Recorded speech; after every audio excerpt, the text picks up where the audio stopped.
स्वागत है आपका आपके अपने चैनल पॉलिटेक्निक पाठशाला में। मैं दुर्गेश कुमार मिश्रा आप लोगों का बहुत बहुत स्वागत करता हूं अपने इस चैनल में। मुझे ये बताते हुए बहुत प्रसन्नता हो रही है कि आप लोगों ने मेरी डेमो की क्लास, फिजिक्स डेमो की क्लास बहुत ही ज़्यादा पसंद की। उसके बाद हमने सिलेबस डिस्कशन किया। सिलेबस डिस्कशन में हमने देखा 7 चैप्टर्स हमारे पास थे, ठीक है। अब उन चैप्टर्स में से हमने आपको बताया था कि सबसे पहला जो चैप्टर है वो हम करंट इलेक्ट्रिसिटी स्टार्ट करेंगे।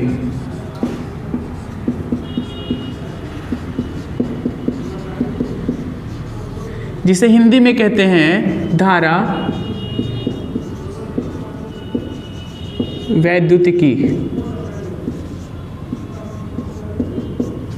ठीक है।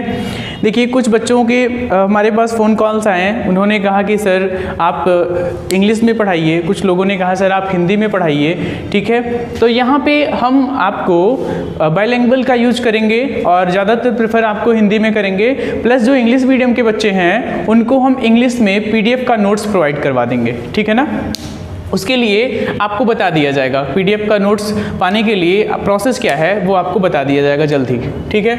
तो सबसे पहले हम स्टार्ट करते हैं करंट इलेक्ट्रिसिटी में, जिसे हिंदी में कहते हैं धारा वैद्युतिकी, ठीक है। धारा वैद्युतिकी के अंतर्गत हम लोग करंट का, वोल्टेज का, रेजिस्टेंस का और ओम का नियम का, ठीक है, इन सब सारी चीज़ों का अध्ययन करेंगे, ठीक। तो सबसे पहले जो पहला टॉपिक हमारा आता है वो आता है करंट।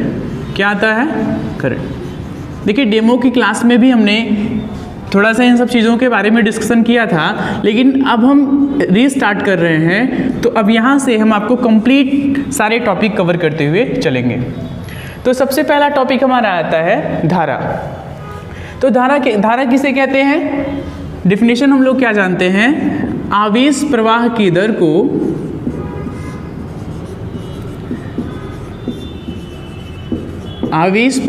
दर को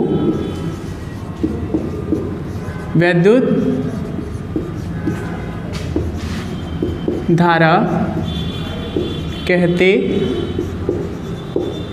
हैं, ठीक है। आवेश प्रवाह की दर को वैद्युत धारा कहते हैं। चलिए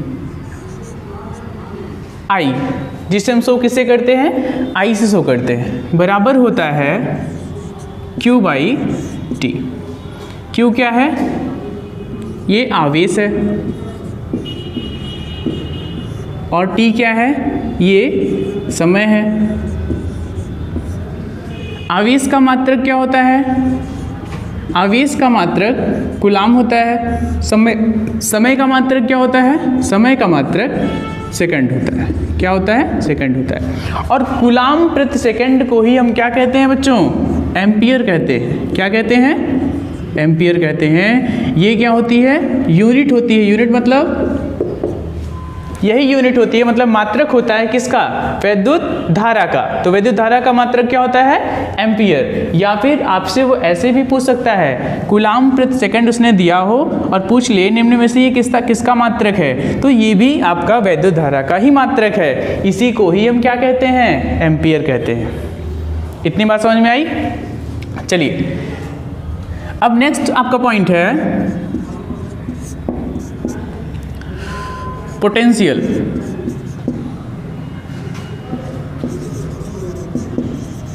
पोटेंशियल को हिंदी में कहते हैं विभव। क्या कहते हैं? विभव। देखिए आपने इस टॉपिक को थोड़ा सा पहले कहीं सुना होगा या पढ़ा होगा, ठीक है। तो विभव क्या होता है? अनंत से किसी चार्ज को, किसी आवेश को, चार्ज मतलब आवेश, अनंत से किसी आवेश को किसी वैद्युत क्षेत्र में किसी बिंदु तक लाने में किया गया कार्य क्या कहलाता है? क्या कहलाता है बच्चों? यही विभव कहलाता है। क्या कहलाता है? यही विभव कहलाता है। तो इसकी डिफिनेशन हम लोग लिख लेंगे, परिभाषा, अनंत से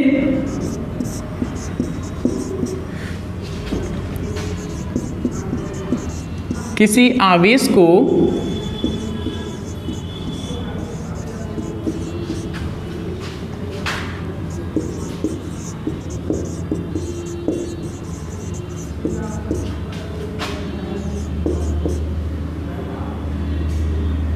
किसी वैद्युत क्षेत्र के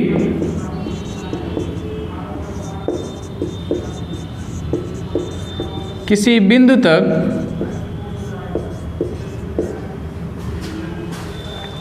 लाने में किया गया कार्य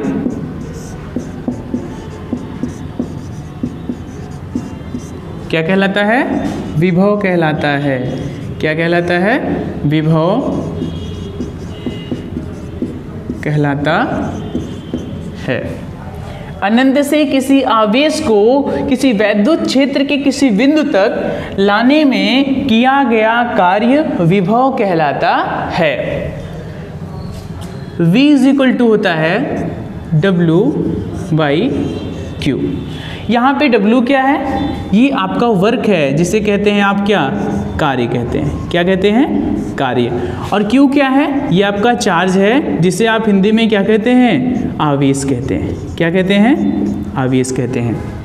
चलिए अब यहाँ से देखिएगा कि W ये क्या है? कार्य है। और कार्य का मात्रक क्या होता है बच्चों? कार्य का मात्रक होता है जूल। कार्य का मात्रक क्या होता है? कार्य का मात्रक जूल होता है। Q क्या है? आवेश है। आवेश का मात्रक क्या होता है? अभी थोड़ी देर पहले आप लोगों ने देखा होगा, आवेश का मात्रक क्या होता है? कूलाम। क्या होता है? कूलाम। और जूल प्रति कूलाम को ही क्या कहते हैं? वोल्ट कहते हैं। क्या कहते हैं बच्चों? वोल्ट कहते हैं। तो इस प्रकार विभव का मात्रक क्या हुआ? वोल्ट हो गया। विभव का मात्रक क्या हुआ? वोल्ट हो गया। या फिर जैसे उसमें इसने पूछा था कि कूलाम प्रति सेकंड को क्या कहते हैं? वैद्युत धारा कहते हैं। ठीक है। और कूलाम प्रति सेकंड किसका मात्रक है? वैद्युत धारा का। ऐसे ही यहाँ पे क्या दे देगा? जूल प्रति कूलाम। तो ये किसका मात्रक होगा? विभव का। इतनी बात समझ में आ रही है ना? चलिए इसके आगे हम लोग देखते हैं, तीसरा पॉइंट आता है पोटेंशियल डिफरेंस। क्या आता है? पोटेंशियल डिफरेंस, जिसे कहते हैं विभवांतर। क्या कहते हैं? विभवांतर। चलिए विभवांतर का अगर आप संधि विच्छेद करें तो आपको यहीं से मिल जाएगा विभव में अंतर। क्या है? विभव में अंतर। ये क्या है? विभवांतर है। समझ में आ रही बात ना? विभव में अंतर, ये क्या है? विभवांतर है। तो यदि किसी चालक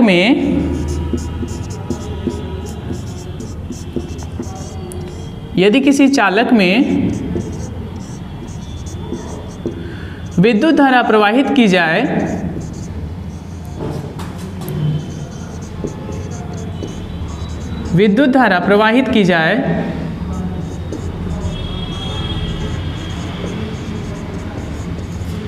तो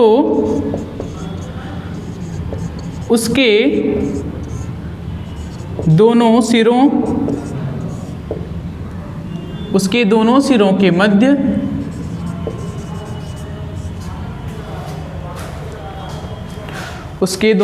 के मध्य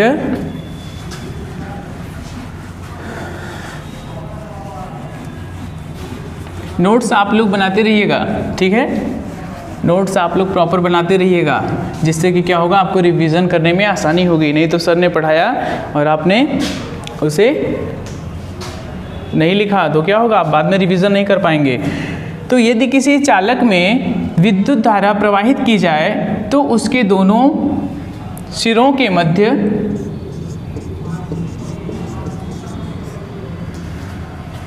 मध्य उत्पन्न अंतर को, और ये अंतर किस में होगा? विभव में होगा। किस में होगा? विभव में होगा। ये अंतर किस में होगा बच्चों? विभव में होगा। उत्पन्न अंतर को विभवांतर कहते हैं। क्या कहते हैं? विभवांतर कहते हैं। इतनी बात समझ में आ गई ना? चलिए अब जो विभवांतर है, देखिए यहाँ से एक बहुत ही इंपॉर्टेंट पॉइंट आता है। विभवांतर ही वह कारण होता है जिसके कारण विद्युत धारा किसी चालक में प्रवाहित होती है। बहुत ध्यान से समझिएगा इस चीज़ को कि जब तक विभवांतर नहीं होगा, जब तक विभव में अंतर नहीं होगा, तब तक विद्युत धारा प्रवाहित नहीं होगी। समझ रहे हैं बात ना? सेम वही कंडीशन, जैसे मान लीजिए आपके पास 2 ग्लास है, ठीक है, 2 ग्लास है और सपोज दैट कि आपके पास 2 ग्लास है, ठीक। इस ग्लास में भी पानी भरा हुआ है, इस ग्लास में भी पानी भरा हुआ है। तो अगर हम इसको यहाँ से यहाँ तक, यहाँ और इसके यहाँ से यहाँ के बीच में अगर इसको हम कनेक्ट कर दें तो क्या पानी, इसका पानी इसमें जाएगा या फिर इसका पानी इसमें जाएगा? अगर दोनों भरा हुआ है, किसी का पानी किसी में नहीं जाएगा ना बच्चों। तो जाएगा कब? जब इसमें या तो कम पानी होगा, इसमें ज़्यादा पानी होगा, या फिर इसमें ज़्यादा पानी होगा और इसमें कम पानी होगा। तो ये डिफरेंस होना चाहिए, ये डिफरेंस होगा तभी पानी एक तरफ से दूसरी तरफ जाएगा। और पानी को आप क्या मान लो? विद्युत धारा मान लो। क्या मान लो? विद्युत धारा मान लो, ठीक है। तो विद्युत धारा का प्रवाह तभी होगा जब विभव में अंतर होगा, अर्थात विभवांतर होगा, ठीक है। चलिए, इसके बाद हमारा नेक्स्ट टॉपिक आता है रेजिस्टेंस। क्या आता है? रेजिस्टेंस, जिसे हिंदी में क्या कहते हैं बच्चों? प्रतिरोध कहते हैं। क्या कहते हैं? प्रतिरोध कहते हैं। तो प्रतिरोध क्या होता है? डेफिनेशन हम लोग देखते हैं, किसी चालक का वह स्वाभाविक गुण, किसी चालक का वह स्वाभाविक गुण जिसके कारण वह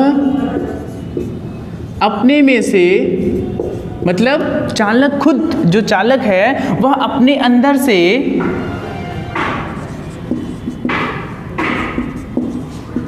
प्रवाहित होने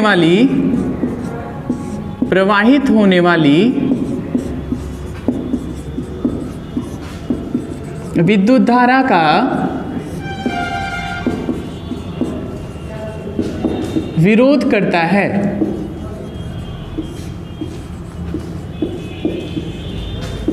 विरोध करता है। किसी चालक का वह स्वाभाविक गुण, किसी चालक का वह स्वाभाविक गुण जिसके कारण वह अपने में से, ये चालक है, अगर इसमें से हम विद्युत धारा प्रवाहित करें तो ये उस प्रवाहित विद्युत धारा का विरोध करे, और ये इसका स्वाभाविक गुण है, ठीक है। यही क्या कहलाता है? प्रतिरोध कहलाता है। क्या कहलाता है? प्रतिरोध कहलाता है। तो किसी चालक का वह स्वाभाविक गुण जिसके कारण वह अपने में से प्रवाहित होने वाली विद्युत धारा का विरोध करता है, क्या कहलाता है बच्चों? प्रतिरोध कहलाता है। और प्रतिरोध को, इसे हम कैपिटल R से प्रदर्शित करते हैं। बहुत ही अच्छे मार्क्स मिलेंगे आपको अगर आप इस तरह से चीज़ों को लिखते हैं एग्ज़ाम में, ठीक है। चलिए,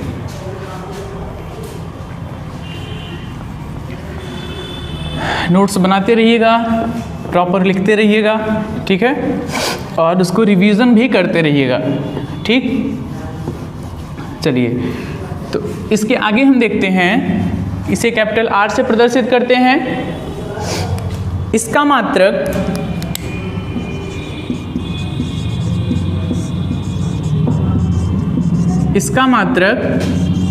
ओम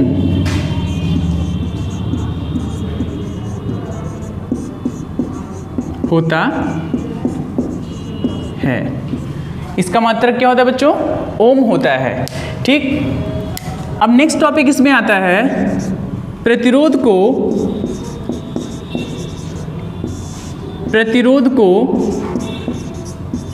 प्रभावित करने वाले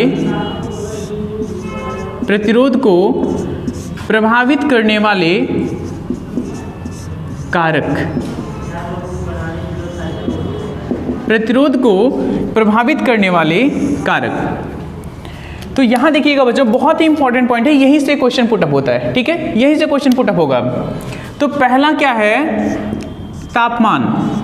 क्या है, तापमान, जिसे आप इंग्लिश में क्या कहते हैं, टेम्परेचर। क्या कहते हैं, टेम्परेचर। देखिए पहला पॉइंट है तापमान। अब तापमान का प्रतिरोध पर क्या प्रभाव पड़ता है, सबसे पहला पॉइंट, ठीक है, तापमान का प्रतिरोध पर क्या प्रभाव पड़ता है। तो यहां से दो क्वेश्चन बहुत बढ़िया पुटअप होते हैं। पहला कौन सा, तापमान बढ़ाने से, टेम्परेचर बढ़ाने से प्रतिरोध का मान बढ़ता है। तापमान बढ़ाने से प्रतिरोध का मान बढ़ता है, ठीक है, और तापमान घटाने से प्रतिरोध का मान घटता है। ये तो नॉर्मल चीज हो गई। अब थोड़ा सा इसी में हम और एक्स्ट्रा जानते हैं, क्या, कि अगर चालक है, अगर चालक है मतलब अगर कंडक्टर है, अगर चालक है, तो चालकों में तापमान बढ़ाने पर प्रतिरोध का मान बढ़ेगा। लेकिन अगर वह सेमीकंडक्टर है, मतलब अगर वह अर्धचालक है, तो अर्धचालकों में तापमान का मान बढ़ाने पर प्रतिरोध का मान घटता है। सबसे इंपॉर्टेंट पॉइंट है, अर्धचालकों में तापमान का मान बढ़ाने पर प्रतिरोध का मान घटता है, और तापमान का मान कम करने पर प्रतिरोध का मान बढ़ता है, ठीक है। और इसका जस्ट अपोजिट किस में होता है, कंडक्टर में होता है। क्या, अभी आपने देखा कि अगर उसमें तापमान बढ़ाएंगे तो प्रतिरोध का मान बढ़ेगा, लेकिन अगर सेमीकंडक्टर है तो तापमान बढ़ाने से प्रतिरोध का मान घटेगा, ठीक। तो पहला हो गया तापमान। तो यहां पे हम जानेंगे कि तापमान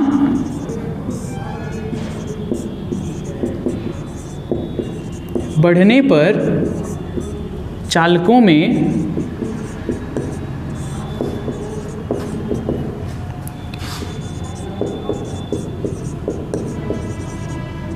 प्रतिरोध का मान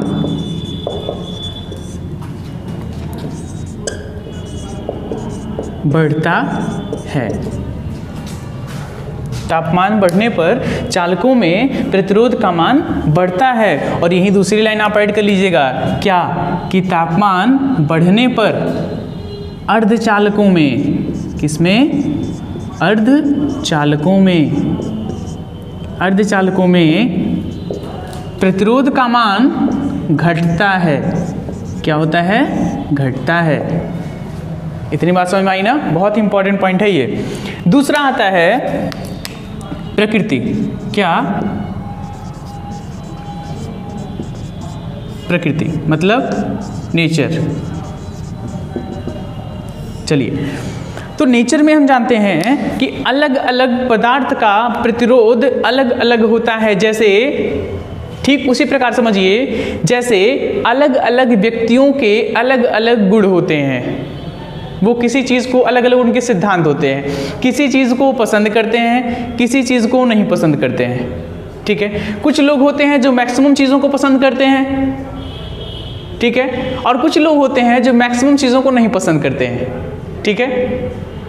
कहने का मतलब क्या है कि यह स्वाभाविक गुण है, ठीक है, स्वाभाविक गुण है कि हम मैक्सिमम लोगों को, जैसे सपोज दैट घर में खाना ही बनता है, ठीक, तो बहुत लोग होते हैं कि चाहे कोई भी कुछ भी बन जाए वो खा लेते हैं। सब्जी कोई भी बन जाए उससे नहीं मतलब है, ठीक है, वो खा लेंगे, उनको भूख लगी है वो खा लेंगे।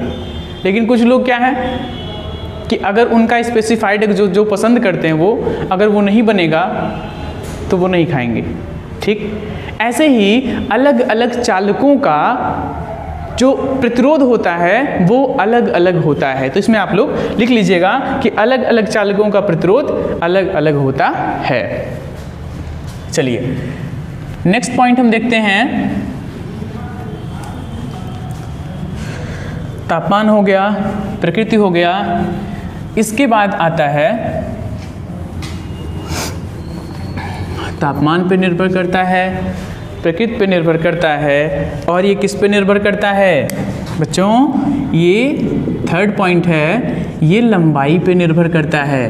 किस पे निर्भर करता है, लंबाई पे निर्भर करता है। जिसे इंग्लिश में क्या कहते हैं, लेंथ कहते हैं। क्या कहते हैं, लेंथ कहते हैं। तो यहाँ पे हम देखते हैं कि लंबाई के बढ़ने पर, डेमो क्लास में भी आपने देखा होगा, तो हमने डेमो इस पे दिया था, ठीक है।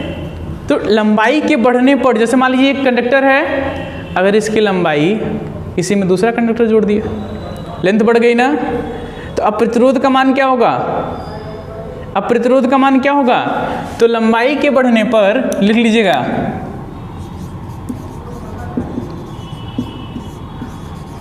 लंबाई के बढ़ने पर प्रतिरोध का मान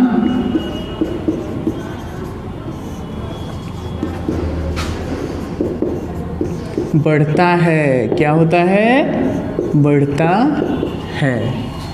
लंबाई के बढ़ने पर प्रतिरोध का मान बढ़ता है तथा लंबाई के कम होने पर प्रतिरोध का मान कम होता है। तो हम कह सकते हैं R proportional to L। Equation first कि अगर हम लंबाई को बढ़ाएंगे बच्चों तो रेजिस्टेंस का मान बढ़ेगा, अगर लंबाई को कम करेंगे तो प्रतिरोध का मान कम होगा। ठीक है, चलिए नेक्स्ट पॉइंट आता है कि प्रतिरोध को प्रभावित करने वाला नेक्स्ट कारक कौन सा है? अनुप्रस्थ काट का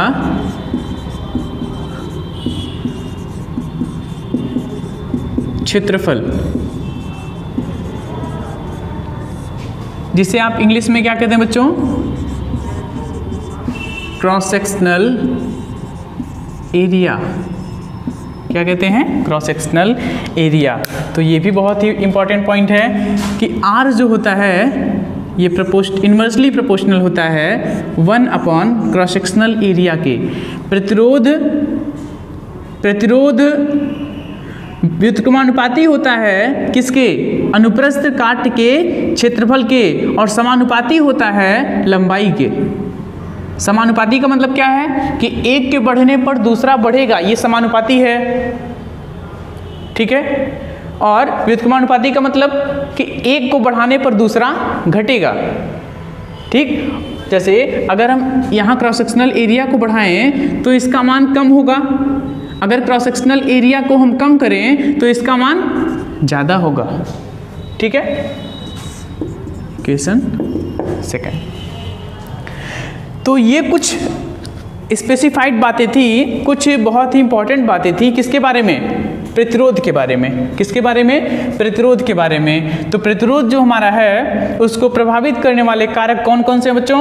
तापमान है, ठीक, प्रकृति है, पदार्थ की प्रकृति है, ठीक है, लंबाई है, और क्या है? अनुप्रस्थ काट का क्षेत्रफल है। क्या है? अनुप्रस्थ काट का क्षेत्रफल है। चलिए नोट्स आप लोग बनाते रहिएगा। मैं इसको बार बार कहता हूँ, इसलिए कहता हूँ, ठीक है, क्योंकि आप लोग फिर उसको रिवाइज कर पाएँ। चैनल का क्या है, आप एक बार खोलेंगे फिर दोबारा पता नहीं ओपन करेंगे या नीड पड़ेगी तो ओपन करेंगे, लेकिन अगर आपके पास नोट्स रहेगा तो आप उसे जब चाहेंगे तब आप उसे ओपन करके पढ़ सकते हैं। और लिखेंगे तो आप जानते ही हैं कि लिखने से जो चीज़ें आप लिख के याद करते हैं वो आपको बहुत अच्छे से याद होती हैं। ठीक है, तो इसलिए हम कहते हैं कि आप नोट्स बनाते रहिएगा। ठीक, इसके बाद बच्चों नेक्स्ट पॉइंट आता है कंडक्टेंस।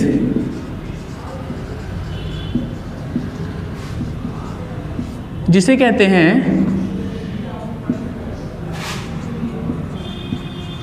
चालकत्व। क्या कहते हैं? चालकत्व कहते हैं। क्या कहते हैं बच्चों? चालकत्व कहते हैं, और इसे शो करते हैं कैपिटल G से।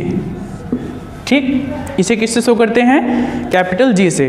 तो चालकत्व से ही आप लोग कुछ हल्का फुल्का समझ रहे होंगे कि उसमें चालकता जो है, जो चालकता है वो कैसी है। ठीक है, ठीक है, हम इसके बारे में जानेंगे कि उसमें चालकता कैसी है।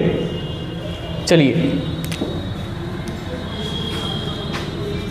तो जो चालकत्व होता है, चालकत्व जो होता है यह प्रतिरोध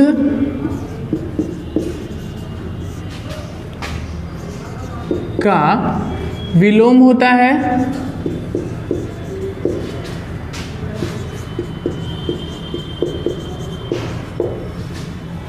ठीक है, यह प्रतिरोध का विलोम होता है। इसका मतलब G is equal to 1/R। बहुत ध्यान से देखिएगा, अगर रेजिस्टेंस बढ़ेगा तो चालकत्व तो क्या है, ये घटेगा। चालकत्व तो क्या होगा, ये घटेगा। आप ऐसे समझिए कि जैसे आप रोड पे जा रहे हैं, ठीक है, आप सड़क पे जा रहे हैं, तो आपकी स्पीड अच्छी कब होगी, जब उस सड़क पर जो ब्रेकर लगे होते हैं उनकी संख्या बहुत कम होगी, या जितने कम ब्रेकर होंगे उतना आपको कम रुकना पड़ेगा, ठीक है। लेकिन अगर हम क्या करें कि हर 50 मीटर पे, हर 100 मीटर पे, ठीक है, एक नया ब्रेकर लगा दें या ब्रेकर लगा हो, तो आप क्या करेंगे, फिर तो आपको रुकना पड़ेगा ना, फिर आपको स्पीड स्लो करनी पड़ेगी ना, ठीक है। ऐसे ही क्या होता है कि प्रतिरोध का मान जितना कम होगा विद्युत धारा उतनी आसानी से फ्लो होगी, और प्रतिरोध का मान जितना ज़्यादा होगा विद्युत धारा को फ्लो होने में उतनी कठिनाई होगी।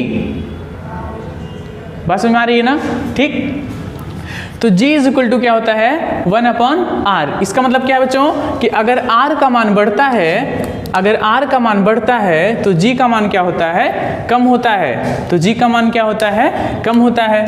अब एक चीज बच्चों आप लोगों ने देखा होगा अभी कि R का मात्रक क्या होता है, R का मात्रक क्या होता है, ओम होता है। तो 1/ओम। अब ये जब उल्टा हो जाता है तो ये कैसे हो जाता है, ऐसे हो जाता है, और इसे क्या कहते हैं, मोह। क्या कहते हैं, मोह। तो चालकत्व का मात्रक क्या होता है बच्चों, मोह होता है। क्या होता है, मोह। चलिए, चालकत्व के बाद नेक्स्ट जो पॉइंट आता है वो होता है स्पेसिफिक कंडक्टेंस। क्या होता है बच्चों, स्पेसिफिक कंडक्टेंस, विशिष्ट चालकत्व। तो विशिष्ट चालकत्व के पहले, विशिष्ट चालकत्व के पहले हम पहले विशिष्ट प्रतिरोध जानते हैं। जैसे देखिए, चालकत्व जो है वो किस पे, वो किसके इनवर्सली प्रोपोर्शनल है, प्रतिरोध के, ठीक है। तो जो विशिष्ट चालकत्व होगा वो विशिष्ट प्रतिरोध के, वो विशिष्ट प्रतिरोध का विलोम होगा। कहने का मतलब कि विशिष्ट प्रतिरोध के मान को बढ़ाने पर उसका मान घटेगा और इसके मान को कम करने पर उसका मान बढ़ेगा। चलिए, तो नेक्स्ट पॉइंट कौन सा है हम लोगों का, specific resistance.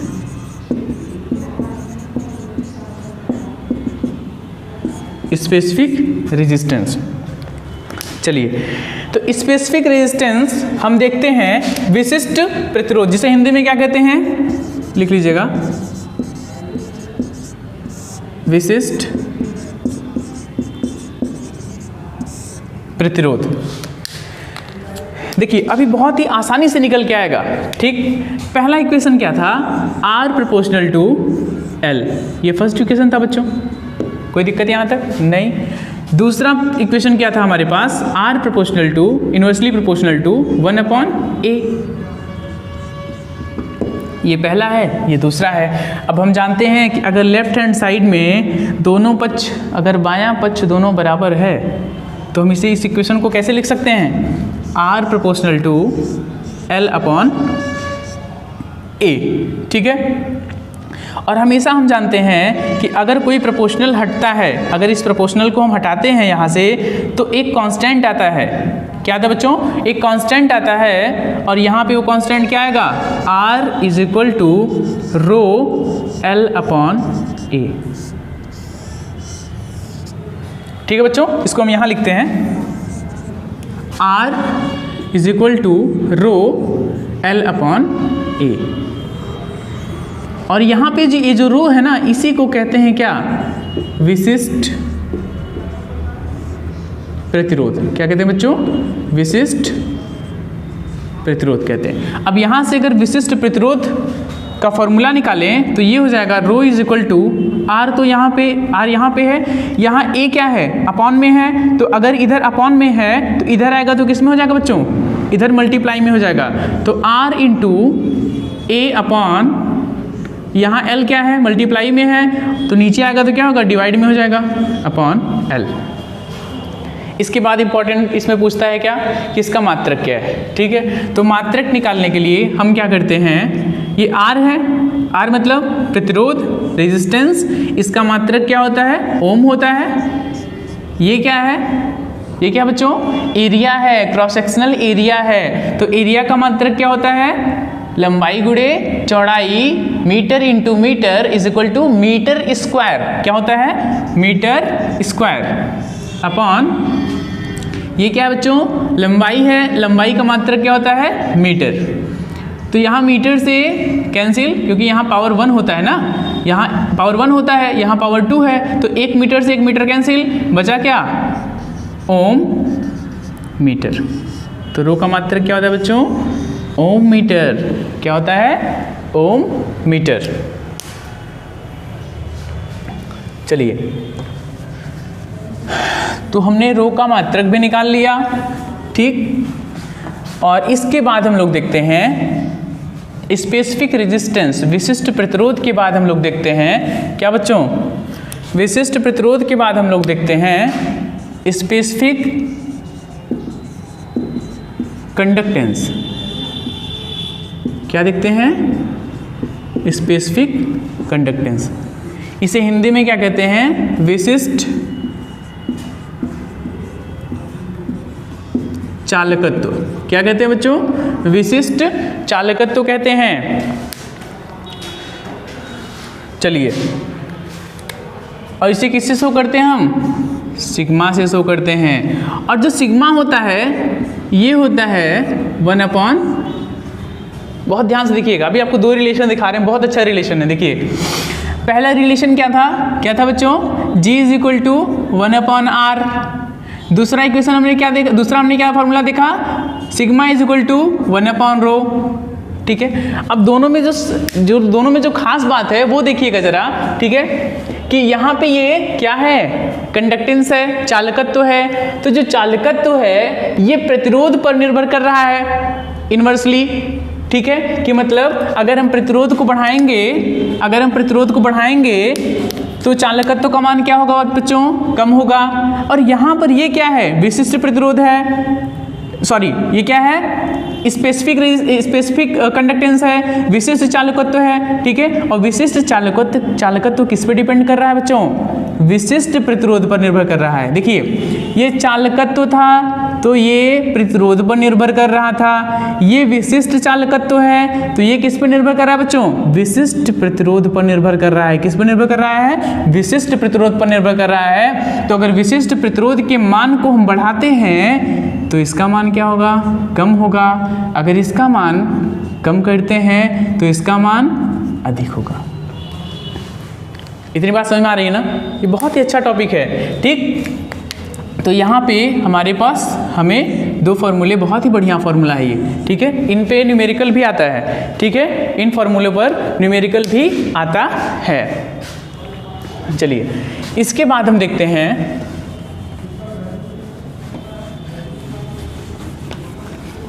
The most popular topic, ओम का नियम। बहुत ही फेमस टॉपिक है ओम का नियम। और ओम का नियम थोड़ा सा हम आप लोगों को अलग तरीके से बताएंगे, ठीक है। अभी तक आप लोगों ने थोड़ा सुना होगा, जो फॉर्मूला देखा है वो थोड़ा सा हम अलग तरीके से बताएंगे, ठीक है। चलिए, तो नेक्स्ट क्या है? ओम का नियम। इंग्लिश में क्या कहते हैं? Ohm's law. क्या कहते हैं? Ohm's law. बहुत ही बढ़िया टॉपिक है, बहुत मज़ेदार टॉपिक है, ठीक है। डॉक्टर जॉर्ज साइमन ओम थे, ये जर्मन के वैज्ञानिक थे, ठीक है। इन्होंने एक सिद्धांत दिया, उस सिद्धांत पर क्या इन्होंने बताया वो हम यहाँ पर देखते हैं, ठीक है। इन्होंने कहा कि अगर भौतिक परिस्थितियों को मतलब ताप और दाब को अगर नियत रखा जाए, ताप और दाब को अगर नियत रखा जाए तो उस कंडीशन में किसी चालक, ये मान लीजिए एक चालक है, ये क्या है? एक चालक है। किसी चालक में प्रवाहित होने वाली विद्युत धारा किसी चालक में प्रवाहित होने वाली विद्युत धारा उस चालक के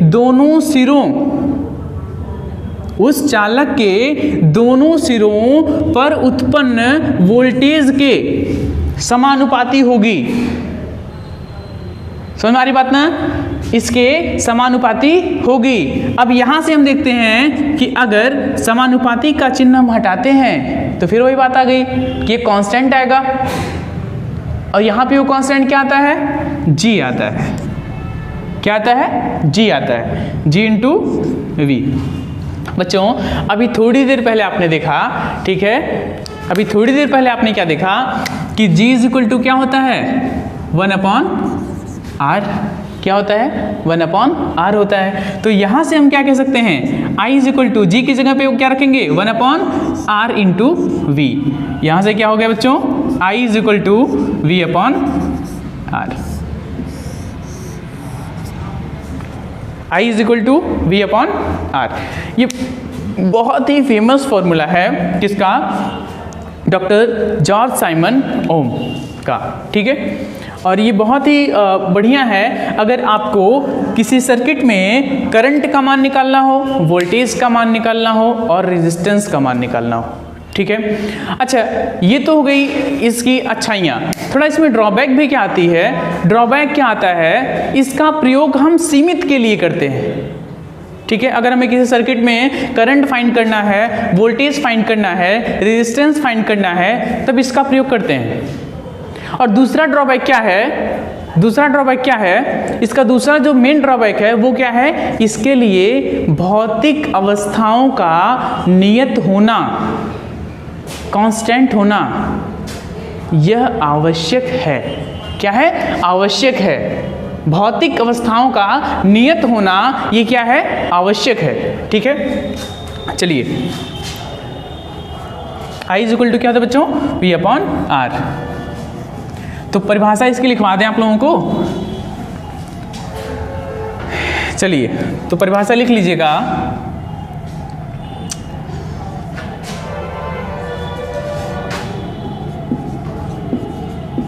नियत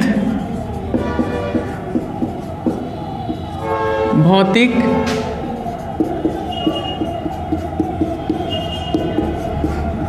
परिस्थितियों में किसी चालक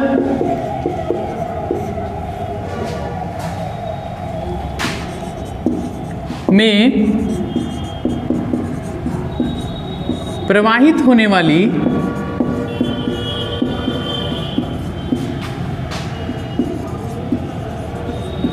विद्युत धारा उस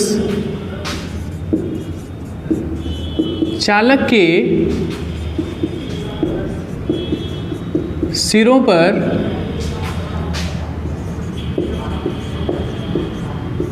प्रयुक्त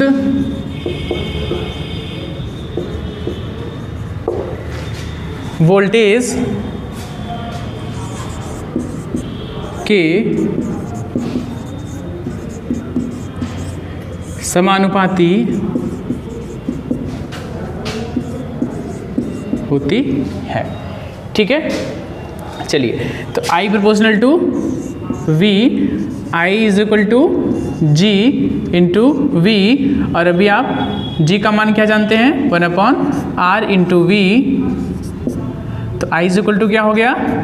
ये 1 का मल्टीप्लाई इसमें होगा तो ये V ही हो जाएगा, V/r। I is equal to V/r, ठीक है बच्चों। तो ये ओम का नियम हमने देख लिया। ओम के नियम का जो ड्रॉबैक है वो क्या है बच्चों? कि इसके लिए भौतिक परिस्थितियों का होना, क्या होना? नियत होना। क्या होना?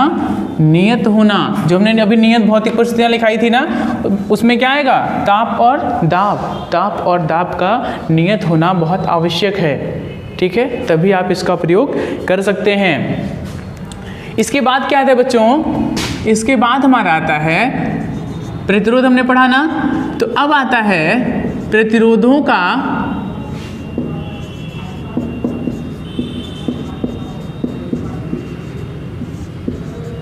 संयोजन। क्या था बच्चों? प्रतिरोधों का संयोजन। देखिए मैं मैक्सिमम चीज़ें कोशिश कर रहा हूँ आपको लिखवा दूँ, ठीक है। तो अगर मैं मैक्सिमम चीज़ें मैं सारी आपको लिखवा दूंगा तो आप लोग भी आलसी हो जाएंगे, क्यों? ठीक है। तो जो चीज़ें मैं एक्स्ट्रा बोल भी रहा हूँ तो वो भी आप लोग थोड़ा बगल में साइड में नोट करते रहिएगा, ठीक है। चलिए, तो प्रतिरोधों का संयोजन। तो प्रतिरोधों का संयोजन बच्चों हम देखते हैं, पहले हम कैसे करते हैं। पहला पॉइंट क्या है हमारा? श्रेणी संयोजन। क्या है?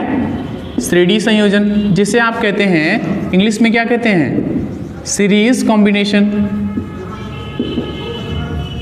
सीरीज कॉम्बिनेशन कहते हैं, ठीक है, श्रेणी संयोजन कहते हैं। चलिए, तो सबसे पहले हम देखते हैं कि श्रेणी संयोजन कैसे होता है।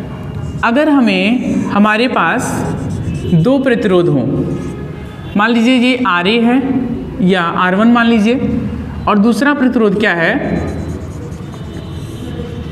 ये R2 है।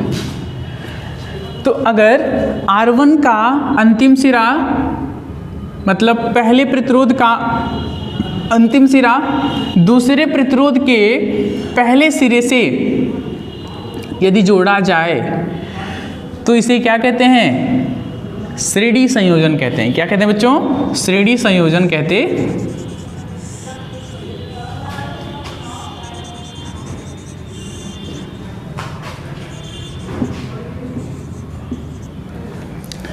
पहले प्रतिरोध का अंतिम सिरा दूसरे प्रतिरोध के पहले सिरे से यदि जोड़ा जाए तो इस संयोजन को कौन सा संयोजन कहते हैं बच्चों? श्रेणी संयोजन कहते हैं।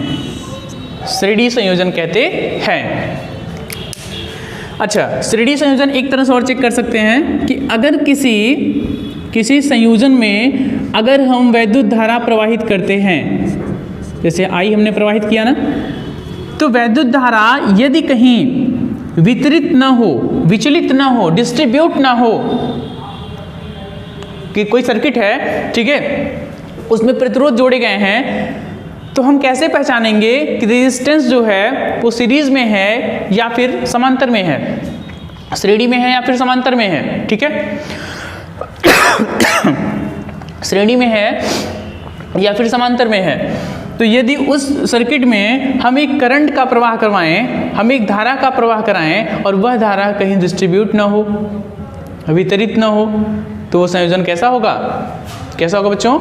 श्रेणी संयोजन होगा, ठीक है। अभी इसी में हम चाहें तो R3 जोड़ सकते हैं, इसी में चाहें तो R4 जोड़ सकते हैं।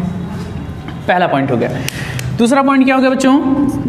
कि श्रेणी संयोजन में अगर प्रतिरोधों को हम श्रेणी संयोजन में जोड़ते हैं तो प्रतिरोध का मान बढ़ता है। प्रतिरोध का मान क्या होता है? बढ़ता है। क्या होता है? बढ़ता है। तो इसका R इक्विवेलेंट क्या होगा बच्चों? R इक्विवेलेंट इसका क्या होता है? समतुल्य प्रतिरोध क्या होता है? R1 plus R2 plus R3 plus Rn।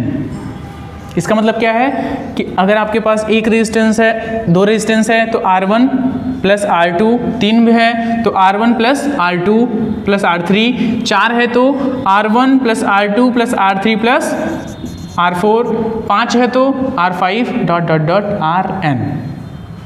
जितने भी रेजिस्टेंस होंगे सबको जोड़ देंगे हम, ठीक है।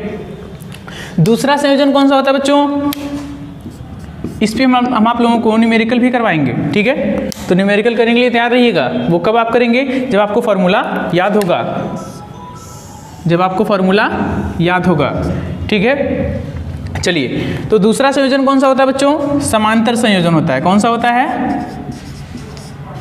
समांतर संयोजन होता है। दूसरा संयोजन कौन सा होता है? समांतर संयोजन होता है। समांतर संयोजन में हम प्रतिरोधों को इस प्रकार से जोड़ते हैं,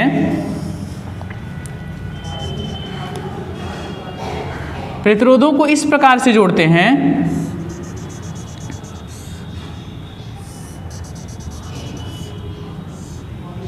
देखिए ये R1 है, ये R2 है।